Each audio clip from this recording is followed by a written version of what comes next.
hay después de la muerte? Esa es una gran pregunta o interrogante que algunos científicos desde hace muchos años intentan responder. Así que en este podcast del día de hoy vamos a debatir un poco al respecto.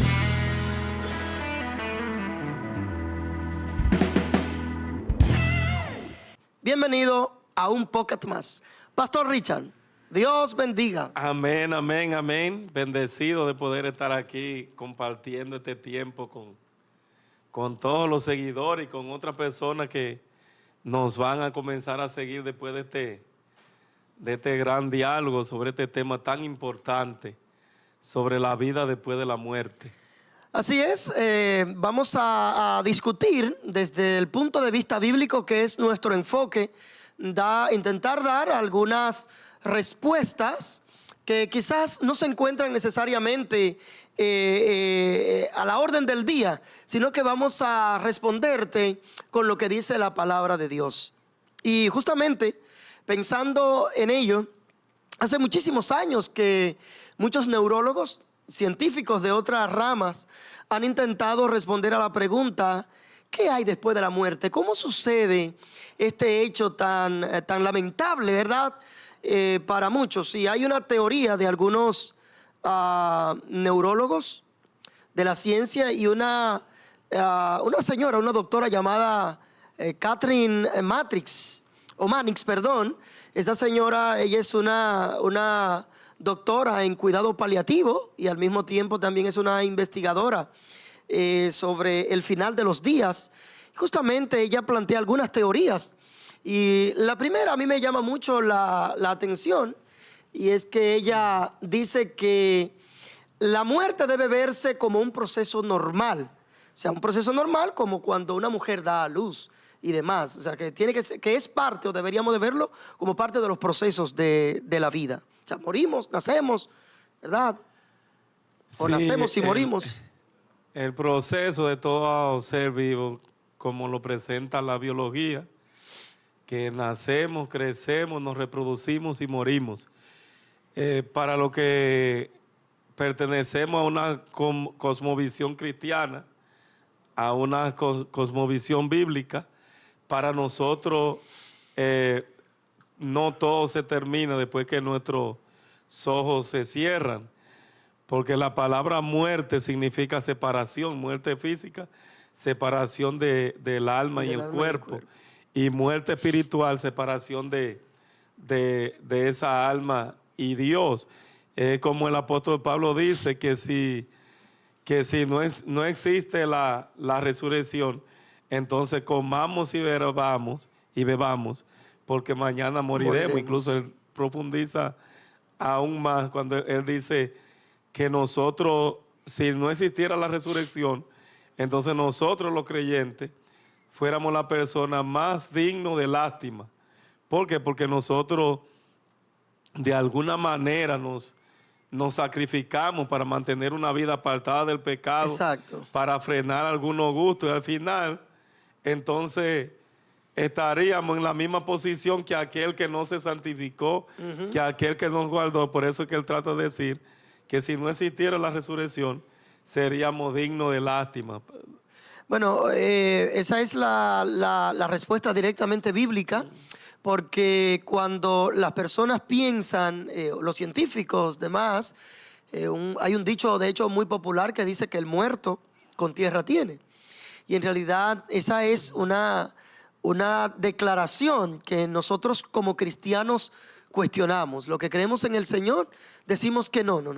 Quien ha muerto no tiene con tierra. Aquí hay algo que tú acabaste de mencionar, y es justamente el alma, ¿verdad? El alma. Y esta es justamente la que nosotros debemos cuidar. La ciencia, aunque la doctora que acabo de mencionar, Catherine Mannix, donde ella dice que lamentablemente, o que debe ser un proceso, no lamentable, sino verlo como un proceso normal de la vida, como aquella mujer que ha dado a luz. Pero ahí es donde viene la gran pregunta: ¿y el alma? ¿Qué pasa con el alma nuestra luego que hemos experimentado el deceso? Sí, después que la persona muere, obviamente se ha sido justificado por el Señor, se ha venido en arrepentimiento y fe, cuando la persona muere, pues va para el cielo.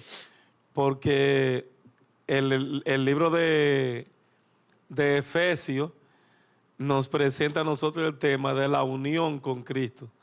Una vez nosotros venimos al Señor, nosotros estamos unidos a Cristo.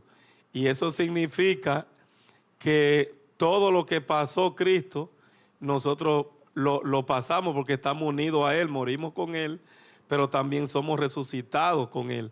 Por eso el apóstol Pablo presenta a la iglesia de Efesios que nosotros ya estamos sentados en lugares celestiales. O sea, Cristo resucitó y nosotros resucitamos con Él y nos sentamos junto con Él también en ese nivel espiritual. Pero ahí también, Richard, escúchame que te interrumpa. De hecho, al tú mencionar eso, tenemos que ver también aquel ladrón de la cruz, ¿verdad? Sí. Que el Señor le dijo cuando hubo un arrepentimiento, sabíamos que él iba a morir, todos sabíamos, esa era la crónica de una muerte anunciada. Pero cuando él tiene un arrepentimiento y acercamiento a Dios, inmediatamente, ¿qué le dice Jesús? Te digo que hoy estarás. Hoy mismo estará conmigo en el paraíso. Entonces nosotros vemos que sí, que esa gran pregunta que científicamente quizás ha dado tanto, es un enigma que no se ha podido responder a la ciencia como tal. Bueno, en la luz bíblica sí entendemos que entonces sí, hay vida después de la muerte. Sí, lo que pasa es que para la ciencia solamente acepta como verdad lo que se puede probar en un laboratorio. Y para la ciencia, utilizando el pensamiento lógico, pero vida después de la muerte, eso escapa a nuestra lógica humana, natural. Sí, sí, sí. Porque vida después de la muerte tiene que ver con un tema espiritual. Y cuando la persona muere sin Cristo, pues va a un infierno, va a un lugar de tormento. Esa persona lo podemos ver. Jesús trae una enseñanza bien hermosa, Lucas 16, 19. Muchas personas aplican a Lucas 16, 19, al rico y Lázaro, como que era una parábola. Cuando nosotros nos vamos a la característica que tienen la parábola y la aplicamos a Lucas 16, 19, podemos ver que no era una parábola, porque una de las características de las parábolas en la Biblia es que no dan nombre. Y en Lucas 16, 19 hay varios nombres, incluso hay una época, a Moisés y a los profetas tienen, le dice Abraham al rico. Entonces, ahí vemos nosotros el destino de cuando una persona muere sin ser justificado y otro que muere bajo la ira de Dios. Exacto. Porque cuando una persona muere sin el Señor, esa persona es hijo de ira. Exacto. Y no solamente hijo de ira, es un enemigo de Dios. Entonces, la persona se va para el infierno porque es un hijo de ira. Él va a recibir lo que se llama la justicia de Dios. Nosotros, cuando morimos en el Señor, nosotros lo que recibimos es la misericordia. La misericordia. Somos Amén. Tan miserables del infierno. Exacto. Que aquel que se va a perder. Ahora, al nosotros venir al Señor en arrepentimiento y fe, los méritos de Cristo son imputados a nuestras cuentas y por eso es que nosotros podemos gozar de una vida eterna. Muy bien. Bueno, justamente también nuestro querido hermano, el sabio Salomón, él escribe en Eclesiastés, en el capítulo 7, creo que versículo 2, donde él dice que es mejor ir al lugar de luto, a casa de luto, que ir a casa o a fiesta, porque allí es el fin de los hombres. Pero es un fin, cuando nuestro hermano Salomón habla de que allí es el fin de los hombres, justamente hablando de esta vida pasajera. Bien, de esta vida pasajera, no necesariamente del alma, porque si el alma entonces va a un lugar de descanso o directamente a la morada de Dios. Sí, así, porque Eclesiastés hay que entenderlo en el contexto. Eclesiastés se circunscribe a todo lo que ocurre debajo del sol, o sea, Exacto. al planeta Tierra, todo lo que está aquí debajo. Pero cuando nosotros, para hablar de la vida, el Evangelio de Juan, en su primer capítulo, versículo 4, capítulo 1, versículo 4, dice que él era en él estaba en él estaba la vida, y esa vida era la luz de los hombres. O sea, Juan 14, capítulo 1, cuando los discípulos estaban tristes, turbados, porque ya sabían que el maestro se iba, Jesús, para animarlo, utiliza la vida después de la muerte, o más bien su segunda venida. No se turbe vuestro corazón, crean en Dios, crean también en mí, porque en la casa de mi Padre hay muchas moradas. O sea, y Él le da esa esperanza. Y esa es la esperanza realmente del También cristiano. el mismo Juan, en el capítulo 5, versículos 25 al 28, hay un gran relato interesante de Jesús, justamente que tiene que ver con la muerte y con la vida después de. Y Él dice que no ignoren, porque llegará el día en que los que están en los sepulcros, es decir, aquellos que hemos enterrado en los que están en los sepulcros, oirán la voz de Dios. Entonces, más adelante, el versículo 26, 27 y 28 dice que los que la oigan, que deberían ser todos, algunos van a salir para resurrección de vida, pero otros serán para condenación eterna. Por lo tanto, nosotros entendemos que es cierto que vamos a morir. Es como había iniciado tú, Richard, hablando de la ley de la biología. Nacemos, nos reproducimos y morimos. Pero mientras tanto eso sucede, mientras nacemos y nos reproducimos, la gran pregunta: ¿qué estamos haciendo en la tierra con nuestras vidas? Richard hablaba ahorita de la justificación. Dios es el que nos justifica, no porque nosotros lo merezcamos. No somos merecedores de ninguna justificación, somos merecedores del infierno. Pero la misericordia de Dios ha sido tan grande que, mereciendo nosotros la condenación, el infierno y la muerte, Él ha depositado por su gracia en nosotros misericordia. Por lo tanto, mientras vamos desarrollándonos en esta vida luego de haber nacido, ¿qué estamos haciendo en esta tierra donde debemos preparar nuestro corazón para la vida eterna? Amén. Que nuestra vida eterna no comience en el cielo. La gente piensa que Exacto. va a comenzar a vivir la vida eterna después que muera y esté allá en el reino de los cielos. Nuestra vida eterna comienza en el mismo momento que nosotros venimos a Cristo. Bueno, Juan 10:10, lo que tú citas está en Juan 10:10, lo que él habla, donde justamente él está diciendo que él ha venido, el ladrón vino para matar, hurtar y destruir. Pero yo he venido para dar vida y para que la tengan en abundancia. Y esa vida en abundancia es justamente la vida eterna que comienza cuando reconocemos a Cristo. Buen punto, hermano. Romanos capítulo 5, a la altura del versículo 12, Pablo comienza a hablar haciendo la comparación de Jesús y Adán, que por un hombre entró la muerte, Adán, por cuanto Adán pecó, la muerte pasó a toda la humanidad. Pero por otro hombre, que Pablo lo llama en su exposición el segundo Adán, Cristo, entró la vida. O sea, Cristo es la vida, y cuando nosotros venimos a Él, encontramos la vida, que Él mismo en Juan 14:6, pasaje bien famoso, sí, dice que Él es el camino, la verdad y la vida. También Él dice que a los suyos vino y los suyos no lo recibieron. Más a todos los que le recibieron le dio potestad de ser hecho hijo de Dios. Y estos que fueron hechos hijos de Dios no fueron engendrados según la naturaleza humana, sino que son una simiente realmente, especialmente de Dios. Amén. Hay un choque interesante que se da en el Nuevo Testamento, porque habían dos grupos fuertes.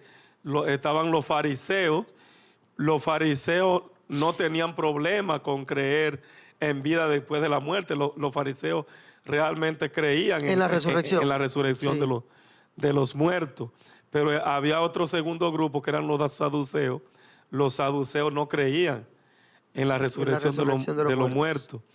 Y el apóstol Pablo, precisamente el pasaje, la frase de él que trajimos ahorita, era dándole respuesta a esos saduceos, cuando él le dice, bueno, pero si la resurrección no existe, nosotros somos dignos de lástima. Incluso la esperanza del cristiano y la fortaleza del evangelio está en la resurrección de Cristo.